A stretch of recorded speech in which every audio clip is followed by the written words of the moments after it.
Nagpapatrolyang pulis tinulungan ng ginang na napaanak sa isang gasolinahan sa Manawag, Pangasinan. Tunghayan sa report. Sa kuha ng CCTV, makikitang hindi mapakali ang isang lalaki sa gilid ng isang gasolinahan sa Manawag, Pangasinan. Nang makita ang dumaan na sasakyan ng pulis, pinara niya ito at nagpasaklolo. Huminto ang pulis at sumilip sa loob ng nakaparadang tricycle. Maya-maya pa, makikita sa CCTV na sumenyas ang pulis sa pump attendant ng gasolinahan. Pagbalik, may dala na siyang upuan. Naglilibor na pala ang isang babaeng nasa loob ng tricycle. Nandun na po ako sa emergency.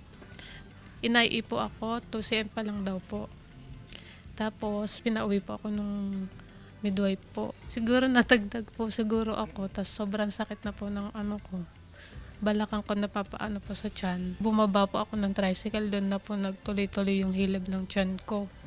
Hanggang sa nailabas ko na po yung ano po. Isinakay sa police mobile si Mary bago pa makarating sa ospital. Napansin ng pulis na palabas na ang bata kaya hindi siya nag-atubiling tulungan ang babae upang manganak.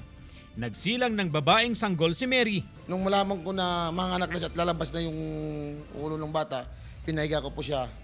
Patapos, yung asawa niya, nagpakuha ko ng kumot para yung bata lumabas. Sa social media post ng Manawag Police Station, umani ng papuri si Police Staff Sergeant Pasis dahil sa kanyang kagitingan. Laking pasasalamat din ni Mary dahil sa pagtulong ng mamang pulis sa kanila. Sa ngayon, nakauwi na si Mary kasama ang kanilang baby girl na si Benice Mackenzie. Papasalamat po ako sa kanila po na natulungan po nila kami na may ano kami sa hospital po na ano. First time ko at saka di ako nurse.